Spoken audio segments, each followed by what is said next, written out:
How bad has Starlink internet speeds become?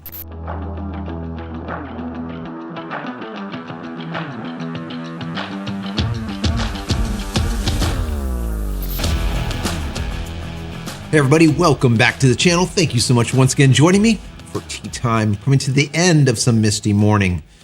It's a sad thing. It's a sad thing. I'm going to have to make myself another cup. I hope you're joining me with your cup of tea, maybe a cup of coffee, hanging out, talking tech, talking video, talking photo. Today is a tech day. It's a Starlink day. I wanted to do an update. I try to do one once a month about what the heck is going on with Starlink when it comes to speeds and reliability and everything else, right? So I just wanted to give you guys an update as you ask me for it all the time. And here it is. So before I get into it, I want to say two things. Number one, if you haven't downloaded any of my ebooks as of yet, why the hell not? They're free. Go check them out. Go over to JCristina.com/books. Once again, JCristina.com/books. Also, if you're looking for a VPN, check out PureVPN. That's the one that I'm currently using. It is turning out to be amazing. I wish I got this thing earlier, but anyways, I have it now. I've been using it for about 3 months or so, and it's awesome. The wonderful folks over there at PureVPN gave me a discount link. I'll put it in the description below as well as the pinned comment. Go check it out. So let's get into this update.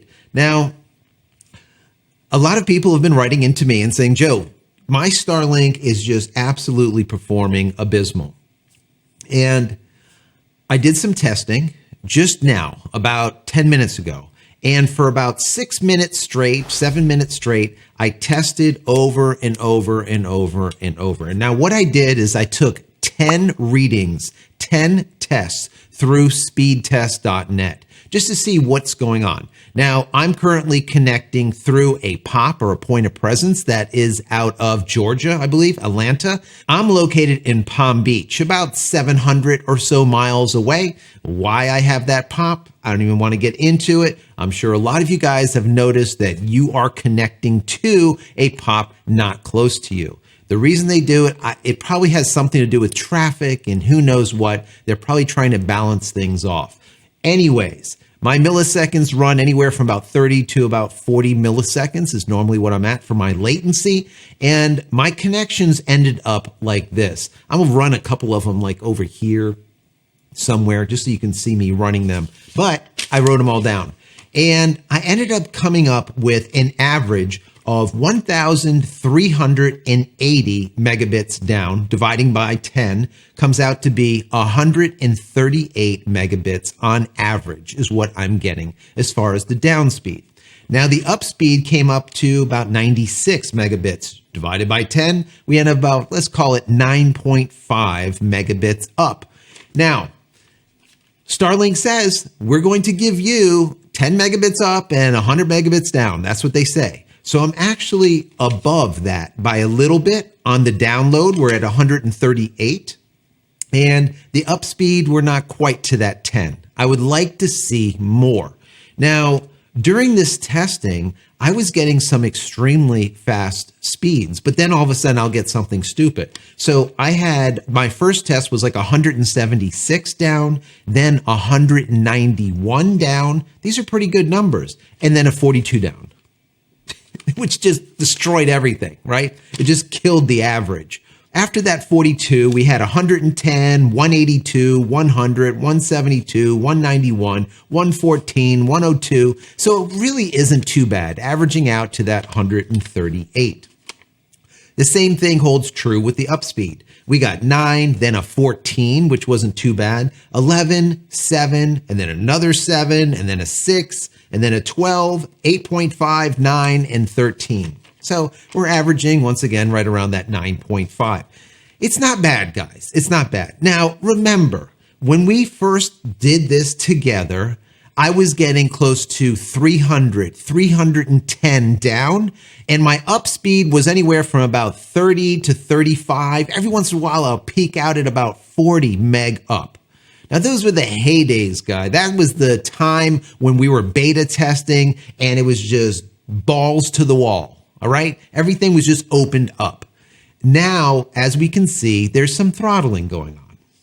I I said it from the very beginning. When I saw it and people were like, there's no throttling. It's not happening. I'm like, just look at the numbers. Just look at how it performs. That is throttling. Anyways, come to find out, it is throttling. And now we have two different kinds of service. We have our basic speed, and then we have our premium speed. And when you use all of your premium data, which they give you 1 terabyte per month of, once you use that, it falls back to a basic speed. The problem that I have with that is what the hell is the basic speed? I still haven't been able to find it. I'm usually pretty good at this. If any of you guys have found out what the basic speed is, all right, please let me know. Once you hit that 1 terabyte amount and it throttles you back, what are you throttled to? And what did you come from? I just want to see what that percentage is. Please, in the comment area below, put that information so you can inform me and inform everyone else that are in the community. Now, what I also did is I ran some tests. I went over to the Starlink application and ran some tests in there also. So if we look at outages that are 5 seconds or more, there's only one, and that's at 4 a.m. That's not too bad.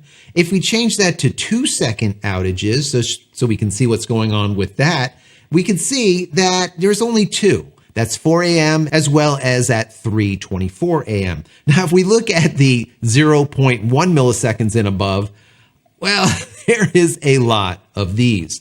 Now, remember, when you see this, it's like, oh my God, that thing is continuously being out. Why is it out so much?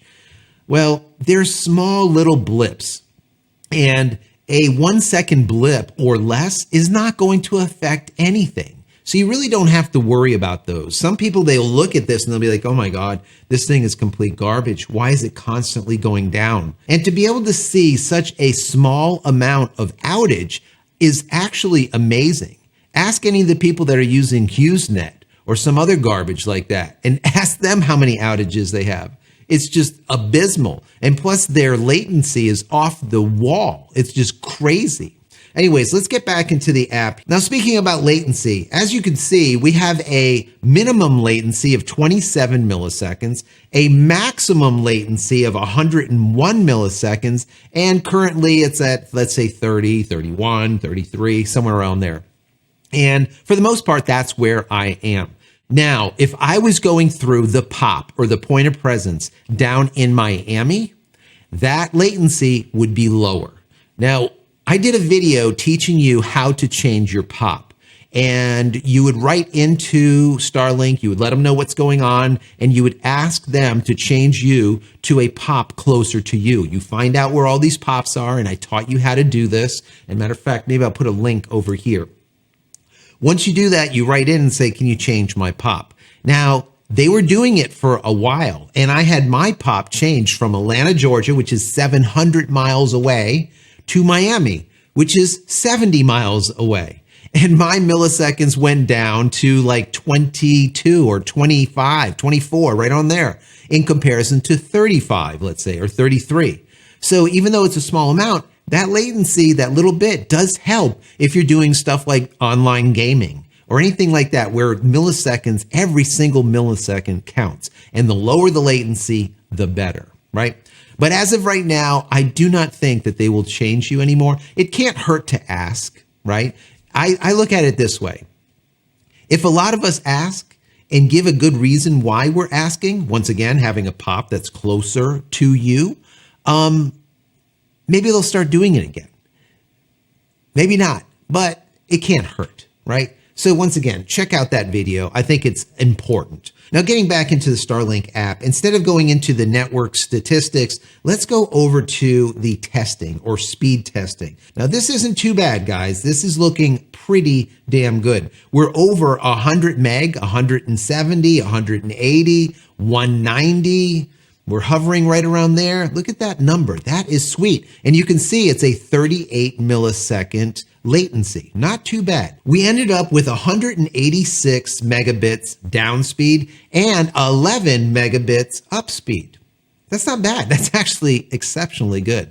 Now, we can also go into the advanced settings. It says swipe for advanced. Let's go ahead and swipe. And now that's all we have to hit is start advanced testing. Once again, it's going to do a Starlink test from the router out just to see what that speed is. Right now, we were getting 124 meg down, not as good as before, but not bad. And the up speed is, let's see, 19, 18, 17, 15. It's dropping a little bit. This is what happens all the time.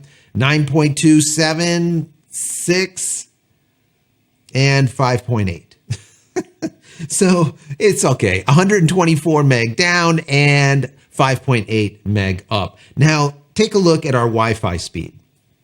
This will show you how fast I'm connecting from this phone to the router. We're seeing 582 meg down and over 300, almost 400 megabits up.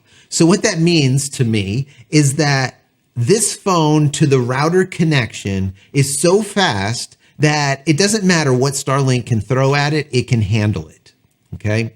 So moving forward, having close to 600 megabits down and 400 megabits up, I don't think we're going to have to worry about those speeds coming out of Starlink anytime soon. So it's not bad. But remember, I am very close to that router. So I'm about, let's say, 30 feet to the other side of the studio, maybe a little bit more, and it's open air. Now, if there was a wall in between us, that speed is going to be slower, obviously. So to me, this data shows that Starlink, as of right now, is doing quite well. I know, once again, there's a lot of you out there saying, God, I wish I had your numbers, Joe. I'm getting these just horrible, horrible speeds. What do I do? You know, there's a lot of factors that go into this. And what I have found in my location in Florida, rain is a major issue. So even once the rain just starts just a little bit, the speeds drop. Rain fade is a major problem when it comes to Starlink. The version 1 of it, version 1 Dishy, the round one, didn't have as much of a problem as the rectangular Dishy, the version 2 that we're currently using. That being said, they do have a new high performance version for $2,500. And I think right now they have a sale going on for $600 off. But even at the $1,000 plus, almost $2,000, I can't afford it, right? If someone wants to send me some money, I would love to do a review on it, but they're not going to send it to me to review. And I just can't justify putting out $2,000. I have 2 weddings that we're currently going through with my daughters. So I just can't do it. Now, I've heard, though, through the grapevine, that it does make a major difference when it comes to rain fade. I think the unit's a little bit bigger and it sees a little bit more of the sky. So take that for what it's worth. I wish I can review it for you guys, but I can't. The other thing that I am jumping back into is this router. This is the TP-Link. You guys have asked me for this, and that's why I'm doing it. This is the ER605. I checked out the 7200, 7206, whatever it is also. Maybe I have a video that I can show you over here where I talked about it. But you guys wanted me to check this out one more time, and the reason being is it was so cheap. And it does dual WAN. So if you have 2 WAN services, you can actually put both of them into it and then use it as a load balancer or failover. When WAN 1 goes down, it goes to WAN 2, and when WAN 1 comes back available, it goes back to WAN 1, so on and so forth. So it wasn't perfect, as I said in my videos, but the price to what it can do is just so good that you guys wanted me to check it out one more time. And that's why I brought in a new one. As you can see, it's not unwrapped yet. So I'm going to be doing this, I believe, at the end of this week for you guys, maybe into next week. I'm going to test that out. I have another router that just came in too. I can't reach it. Anyways, another router that costs about 8 times more than this, very expensive, but we'll be doing some work with that also coming soon. So I hope you've enjoyed this update. I know I've enjoyed putting it together for you. If you have, please consider giving this video a thumbs up. That would be very helpful. Also, if you haven't subscribed to the channel, please consider doing so. And then click this little button over here so when I go live or when a new video comes out, you'll be notified of it immediately. And if you want more Starlink coverage, don't forget to check out my Starlink playlist. That playlist has like, I think almost 100 videos in there right now. Helpful how-tos, tips, tricks, what to do, what not to do, what to buy, what not to buy, why. That's the most important thing about this channel is the why, right? The why. Anyways, guys, one last thing, head over to my website, JCristina.com, where you can find all the photography tools I've invented for you and me over the years, and hopefully there's something there that you might like. And if there is, please pick it up and support me and my family. That's it. I'm out of here for another vlog. Many blessings to you and your family. Stay safe, stay healthy, and we'll see you in the next one. Take care, guys. Love you all.